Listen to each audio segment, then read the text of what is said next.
bagi kita memulakan hari yang berkenaan. Every day starts with us reading the mainstream newspapers. But today, if we do not look at our email, and especially in my case, I have to look at the email not only concerning myself, but email relating to Malaysia. I feel that my day is not complete. Inilah perubahan yang besar pada cara hidup kita, yang perlu dihayati oleh kita.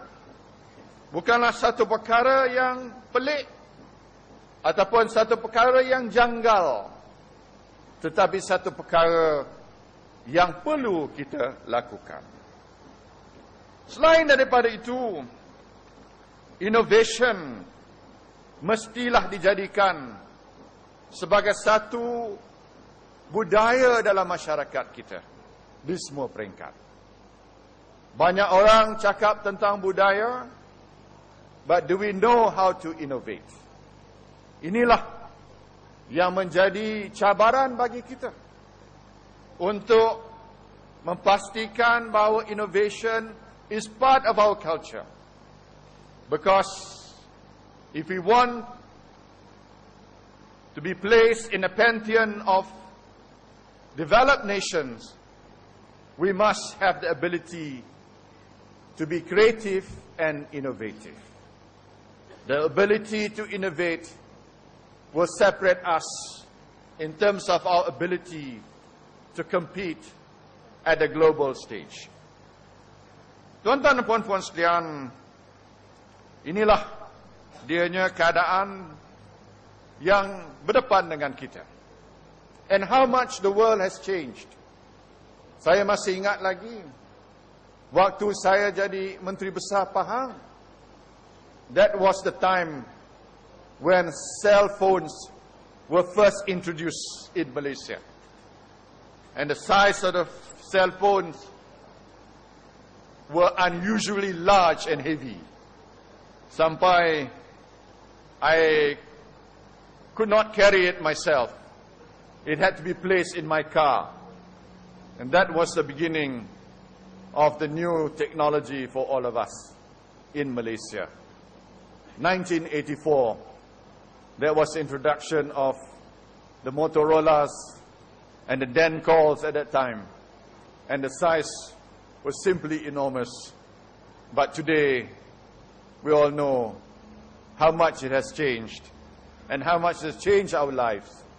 Even the nature of Malaysian politics has changed with the advent of new technologies. We all have to adapt.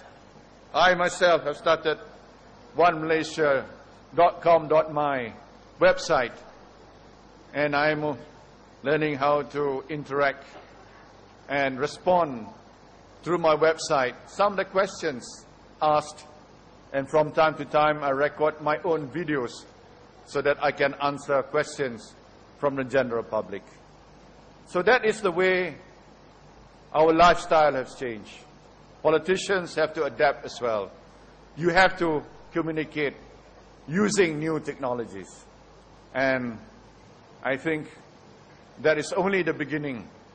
There will be many, many new features that will be introduced in the years to come.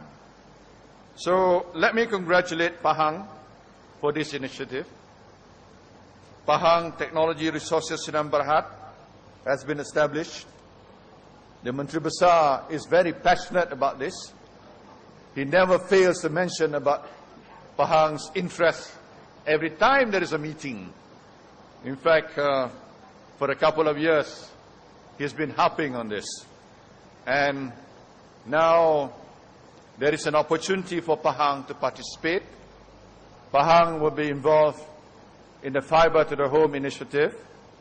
And I hope there will be some scope, although we have given the public-private initiative to telecoms to introduce the high-speed broadband, but I do hope there will be some scope for Pahang to participate in the infrastructure development in this, of high-speed broadband in this country. ultimately, we want to ensure that our targets will be achieved. And those targets must be achieved within the timeline, which is 50% by the end of 2010. That is the KPI for high-speed broadband. So when it becomes a KPI, failure is not an option. Jadi, tuan-tuan dan puan-puan sekalian, terima kasih. I think I have answered the Menteri Besar. So, I have earned my tea or lunch today. Thank you, terima kasih for the invitation. Dan saya harap Kuantan and Pahang will be the hub in the new economy. Jadi kalau Pahang dulu disebut dalam lagu Joget Pahang, Pahang kaya dengan tumbuh-tumbuhannya, the new tumbuh-tumbuhan is in the form of high-speed broadband and ICT application. So, dulu orang tengok kayu, dia nak potong kayu, dia nak balak. But that is the old paradigm. The new paradigm must be creativity, innovation, ICT, high speed. This must be the buzzwords for the new Pahang. That is the new economy for Pahang. And we must think in a new mindset. We cannot be in an old mindset. Jadi tak payahlah bagi saya surat-surat minta balak apa semua. Jadi tuan-tuan dan puan-puan sekalian, saya ucap selamat maju jaya. Mudah-mudahan inisiatif Pahang MSC ini akan mencapai kejayaan sepenuhnya dan Pahang berjaya memasuki era baru, insya-Allah. Terima kasih. Dengan kata-kata demikian, saya dengan sukacitanya melancarkan inisiatif MSC Malaysia Pahang. Terima kasih. Assalamualaikum warahmatullahi wabarakatuh.